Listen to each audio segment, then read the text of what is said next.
खबरों में आगे बढ़ेंगे और रुक करेंगे अगली खबर का। बता दें केंद्रीय गृह मंत्री अमित शाह आज पश्चिम बंगाल के दौरे पर हैं। उनके स्वागत के लिए कोलकाता एयरपोर्ट पर भाजपा प्रदेश अध्यक्ष समीक भट्टाचार्य खुद वहां पहुंचे।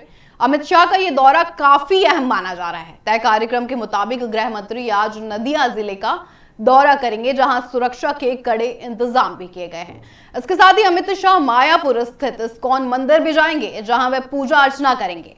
उनके इस दौरे को लेकर बीजेपी कार्यकर्ताओं में भारी उत्साह भी साफ देखने को मिल रहा है। बता दें नदिया और मायापुर में तैयारियां पूरी हो चुकी हैं और पूरे बंगाल की नजरें आज अमित शाह के इस दौरे और उनके संदेश पर टिकी हुई हैं।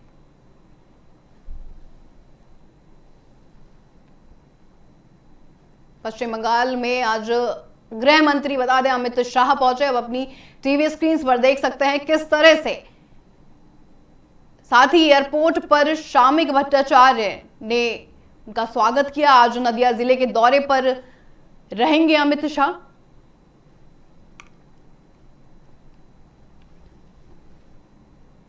साथ ही यात्रा का समापन कोलकाता के ब्रिगेड मैदान में होगा। इसी पर तमाम जानकारी देने के लिए हमारे साथ हमारे सहयोगी जुड़ चुके हैं।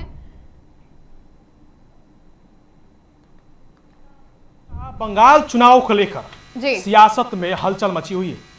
294 सीटों को पे चुनाव होना है और अब सबकी निगाहें जो है, पूरे देश की निगाहें जो है बंगाल चुनाव पर अड़ी हुई है। हालांकि अगले साल में और भी जगह चुनाव होने हैं, तमिलनाडु में चुनाव होने हैं, असम में चुनाव होना है, लेकिन खास मुद्दा जो है, सबकी नजरें जो है वो बंगाल चुनाव पर लगी हुई है। और आज की बात करें तो केंद्रीय गृह मंत्री अमित शाह आज पश्चिम बंगाल के 1 दिवसीय दौरे पर हैं, जहां इस्कॉन मंदिर में, कोलकाता के एक नादिया इस्कॉन मंदिर में वो उद्घाटन के लिए पहुंचे थे। लेकिन बहुत लोग का कहना है कि इस बार के अमित शाह का जो दौरा है वो किसी चुनावी कार्यक्रम को लेकर नहीं, कोई रैली को लेकर नहीं, लेकिन ये बात साफ है और आप भी समझ रहे हैं, पूरा देश समझ रहा है कि सबकी निगाहें बंगाल चुनाव पर है। तो इसको लेकर साफ है, एक मैसेज है कि बंगाल चुनाव को हम किसी भी कीमत पर जीतेंगे। पिछले बार भी संबोधन में, बंगाल के एक संबोधन में अमित शाह ने कहा था कि हम 21 राज्यों में सरकार बना चुके हैं, केंद्र में भी हमारी सरकार है, लेकिन हम खुश नहीं हैं, हम संपूर्ण नहीं है। उनका साफ ये संदेश था। समझिए कि जब तक हम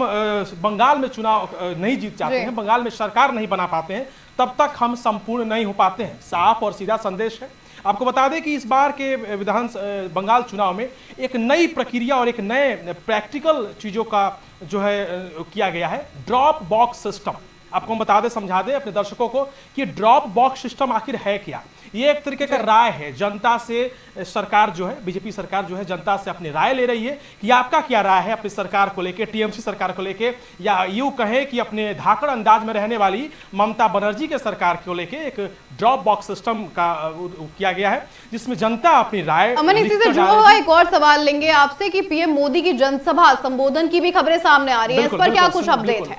बिल्कुल स्नेहा, पीएम मोदी यानी प्रधानमंत्री मोदी जी के भी दौरे का जिक्र हुआ है, लेकिन वरिष्ठ नेताओं की बात करें, अगर बीजेपी के वरिष्ठ नेताओं की बात करें तो उनका साफ कहना है कि अनुमान लगाया जा रहा है, संभव है कि 15 मार्च को पीएम मोदी बंगाल दौरे पर रहेंगे। और ये सबसे खास पैनी नजर है पूरे देश की, बीजेपी सरकार की पैनी नजर है बंगाल को लेके।